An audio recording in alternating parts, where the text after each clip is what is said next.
So this is the current state of my OnePlus Open. The left side just barely works. The right side, I'm getting nothing, and there's a black bar in the middle of my screen. This didn't happen with me using it and dropping it on concrete or on a wooded floor or on cement or something like that. This happened in my kitchen. We have one of those mats that you put on the floor for when you're washing dishes in order to support like your feet, your knees, your back while you're washing dishes. I fell on that, I went to go open it to go text somebody, and that's what I was greeted with. So of course the first thing I do is go to X, put up a tweet saying, hey, I've had the phone for 8-9 days now. This is completely unacceptable for a device that costs $1,600-$1,700 plus, right? On a phone specifically that has no dings, no scratches, no scuffs, and I have complete video evidence documenting that this is the case. Even internally, yet the screen has died. Definitely not okay. That being said, not ready to completely throw them under the bus. And I say that because when you're mass producing anything, there's bound to be some sort of production error. And sometimes you just get faulty devices, kind of like I unfortunately did. And so this is a video review. This is going to take place over the next few days. I'm going to break down everything I like and don't like about the phone, but also give you guys some life updates in between about how this sort of transactional process is going between myself, the broken OnePlus Open, and OnePlus themselves. Oh, and for those of you that care about like speakers in your devices, I would say that the OnePlus Open speakers are as a whole better than on the Galaxy Fold 5 if you're looking for a direct comparison. They're definitely better than the Pixel Fold speakers. They just carry a little bit more depth in the sound, like looking at the higher ranges. They carry a bit more bass than those phones. So for me personally, that's not like a huge deal, but I know a lot of you guys like good sounding speakers in your phones. And so of the three, I would actually give it to the OnePlus Open.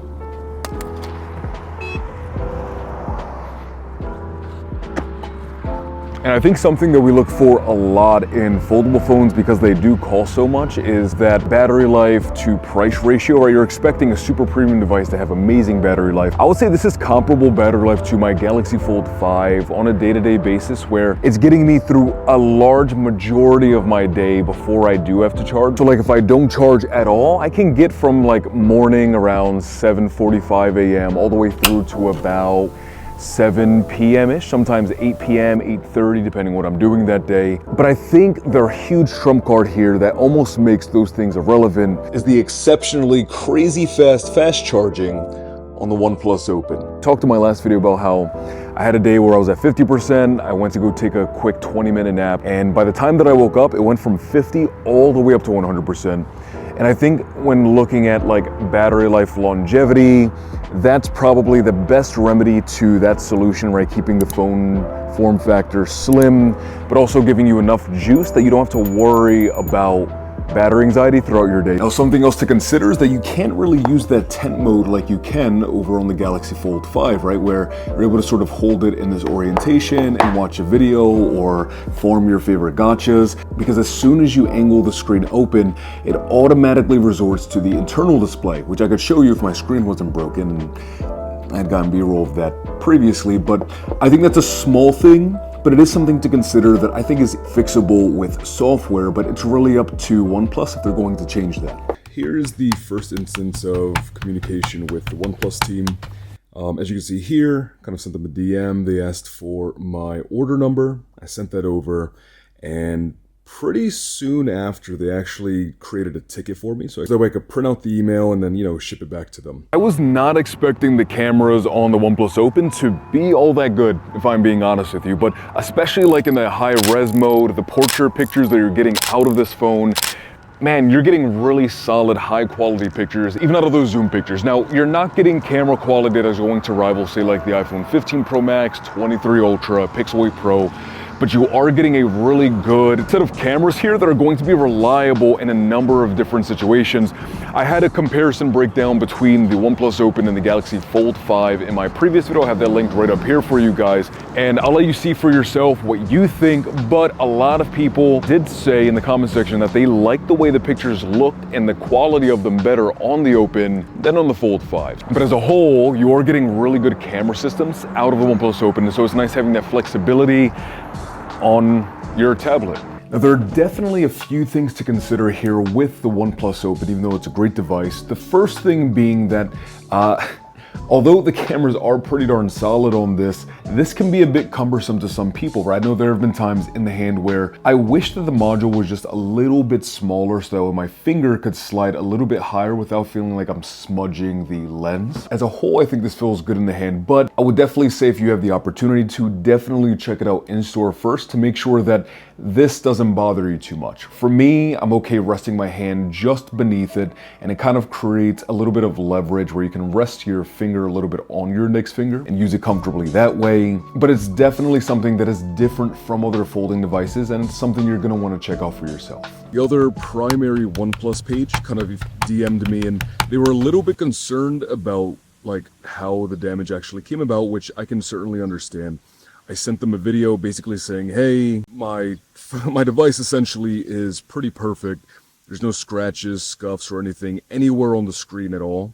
And basically show them the inside display, show that not even the inside rails of the device are damaged, and it's literally just right down the sensor where the crease is that's kind of failing. And basically they prompted me back toward the OnePlus support page, and they said they would take care of me, which was nice to hear. So before the internal display just like completely died on me, this was hands down by far my favorite experience with the phone in its entirety, right? I mean, the Galaxy Fold 5's internal display was something that I've enjoyed ever since I had it. I enjoyed the Fold 4 a ton, but it is so hard to beat that you're getting a larger form factor, you're getting a really crisp, detailed display just like on the Fold 5, and then you're also getting that canvas multitasking mode, which for me personally is one of my favorite implementations of multitasking. I guess this form factor of device, honestly, probably one of my favorite forms of multitasking in any device that I've used. And if the display hadn't broken, I'd still be using it a ton, but unfortunately, we're still getting a lot of this. You're still paying almost twice the amount of, say, like a normal slab phone for one of these, and having something like that happen is just like a little bit concerning, right? Not the best thing. Closing in on the amount of money you would pay on a MacBook Pro for, say, school, for work, for YouTube editing, that kind of thing. And so if you're looking for like a tool that is powered by super impressive AI features that is going to help keep you accountable and also help keep all of your finances in check, right? Looking at like your expenses, your income, and also help you strategize on the ways that you can sort of help keep your money in line so that way you can be responsible with your money. At a stage right now where we're looking to save up for a home, and so having an assistant like Cleo that I can connect to my bank and basically have it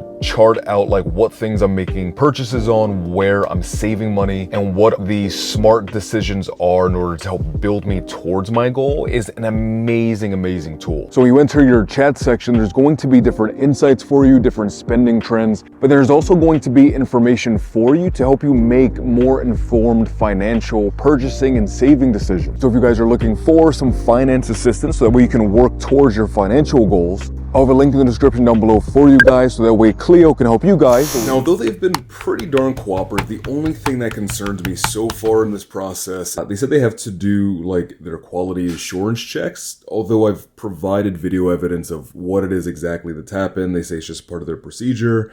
So that's the only thing that concerns me, is that I'll send it in, review it, and say, oh no, it's your fault, even though the phone is in absolutely pristine condition. And then I'll get screwed over in some way. I'm really hoping that that's not the case here, but we'll have to see.